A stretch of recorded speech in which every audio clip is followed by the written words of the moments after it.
This is the beginning of part 3 of our module on bond fundamentals, which discusses the fundamental pricing properties of bonds, their yield measures, and their principal pricing sensitivities. We remind you that this part 3 contains chapters 4 to 6 of the module, with chapter 4 formalizing our analysis of duration measures, chapter 5 introducing convexity and explaining when it is important, and chapter 6 finally containing 8 quiz questions to test your understanding of the materials in this module. This chapter 4 examines more deeply the relationships between a bond's duration measures and its coupon, yield, and tenor, and summarizes these relationships in tabular and graphic formats.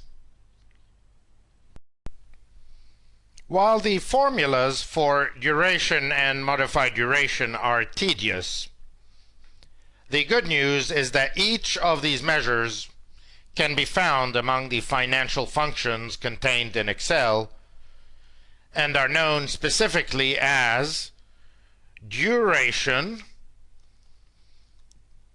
As you can see in this dialog box, if you look at the top left here in blue, and for modified duration, for modified duration, M duration, as you can see again in the top left of this dialog box. Before proceeding, however, we bring to your attention that in this dialog box for modified duration, the note towards the middle of the dialog box says that M duration returns the Macaulay modified duration for a security, a term we have never seen used anywhere else. We remind you, one really should talk either of Macaulay duration or of modified duration, but Macaulay modified duration for us is a first.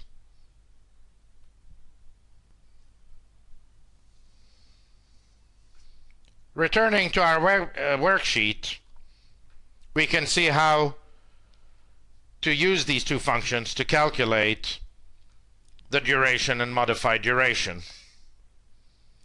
First, however, we need to insert in column D, and in particular in cell D4, the settlement date using the date function that we previously recommended,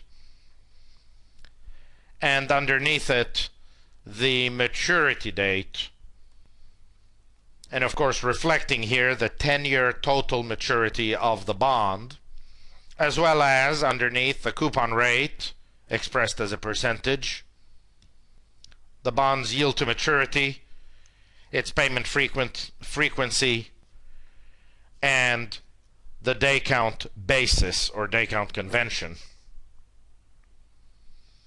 Now going down to cell D11, we see the calculation of duration essentially by means of these various cross-references to cells D4 and D5, the two dates, D6 and D7, the coupon and the yield respectively, and finally D8 and D9, the frequency and day count convention.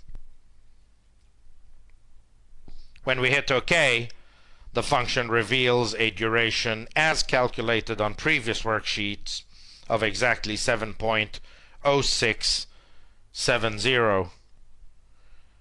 Modified duration is calculated right underneath, and again pretty much using exclusively these cross-references that you see here, leads us to the solution of 6.7952, again the same as before. The availability of such a convenient function enables us now to investigate more formally the relationship between a bond's duration measures and its other characteristics, including in particular its tenor, its coupon, and its yield to maturity. We turn to the tenor first. This worksheet, duration versus tenor, shows for an 8% bond trading at par, which we know from the 8% yield, and with semi-annual coupons, its duration and modified duration for maturities ranging from as little as 1 year to as high as 1,000 years. We regret that we have had to shrink this slide so much on account of space. We make two important observations about this worksheet. As indicated previously, duration and modified duration increase as tenor lengthens, which should not be surprising at all if we remember that duration, at least, reflects the average time it takes to receive, in present value terms, the cash flows under the bond. And modified duration obviously must follow duration. Also, as previously indicated, the increase in duration and in modified duration as we extend tenor is visibly nonlinear. Rather, the rate of increase of duration and modified duration slows down as we go further out and appears to plateau at 13 in the case of duration and at 12.5 in the case of modified duration. Beg your pardon. In fact, it can be shown mathematically that as tenor approaches infinity, modified duration approaches 1 over y, where y is the bond's yield to maturity. So in this case, this would give us 1 over 8%, which is exactly the 12.5 indicated in this cell J14. From this, it also follows, inverting our old equation linking duration and modified duration, that duration itself at very long tenors becomes the 12.5 future valued for one period at 8%, and therefore becomes 13 in the present example. The graph appearing underneath the table, whose x-axis has been truncated at 50 years to preserve space, confirms all of the above observations.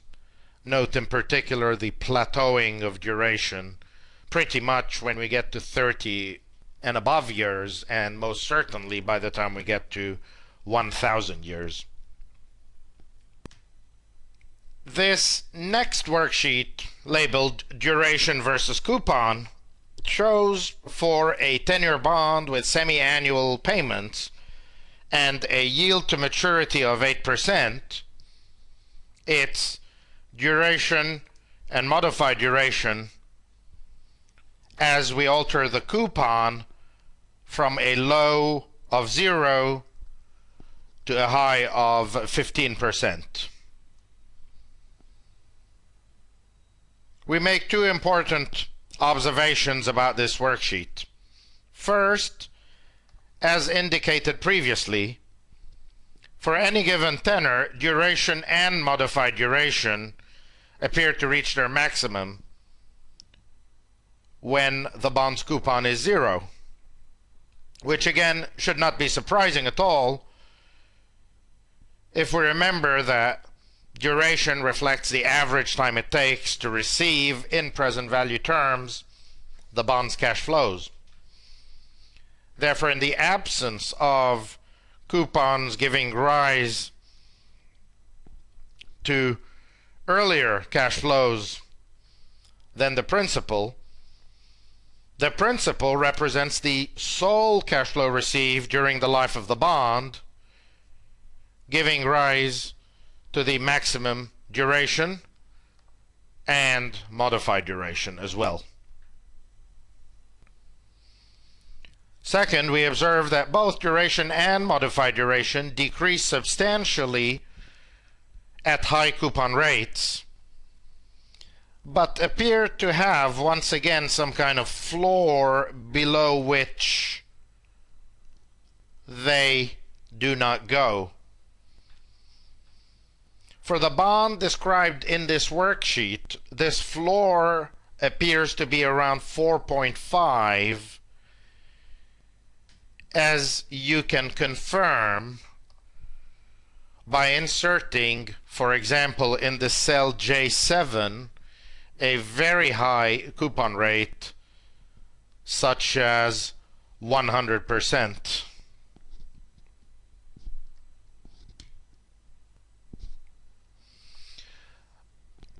The graph appearing underneath these tables confirms the above observations.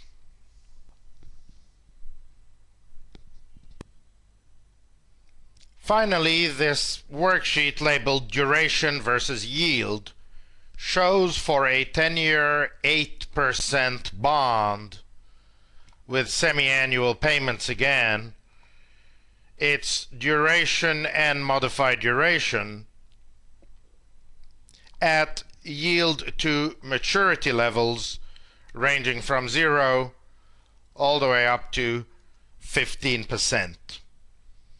Please note, in contrast to the preceding worksheet, here we fix the coupon at 8 and allow the yield to vary, whereas in the previous worksheet we did exactly the opposite.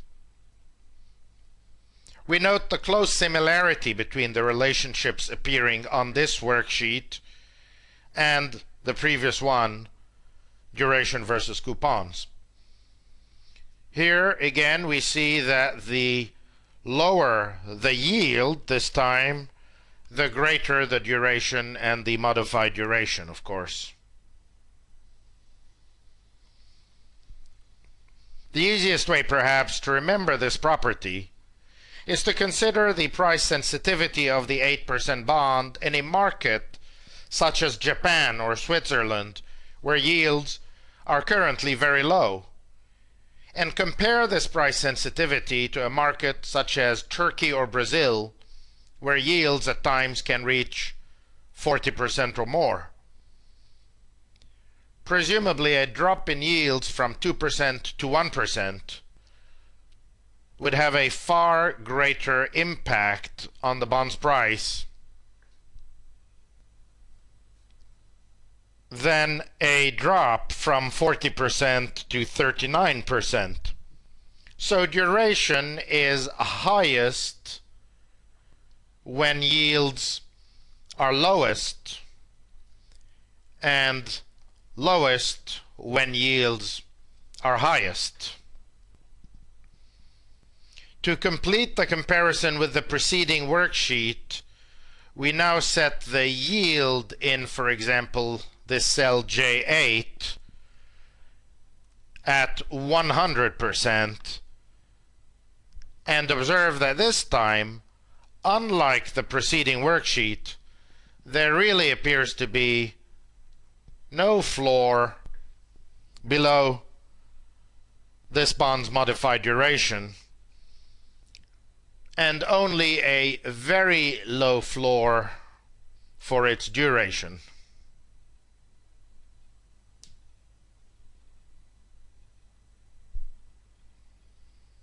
Indeed, at absurdly high yield levels, such as 1000%, modified duration pretty much collapses completely.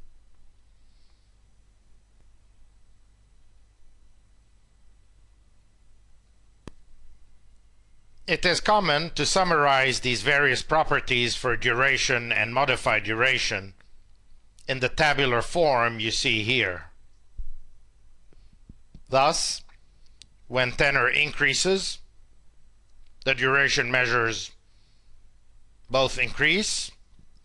When tenor decreases, the duration measures decrease. Conversely, when coupon increases, duration decreases. And when coupon decreases, duration increases.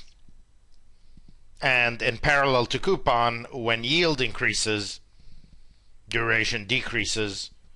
And when yield decreases, duration increases. This brings us to the end of this chapter 4.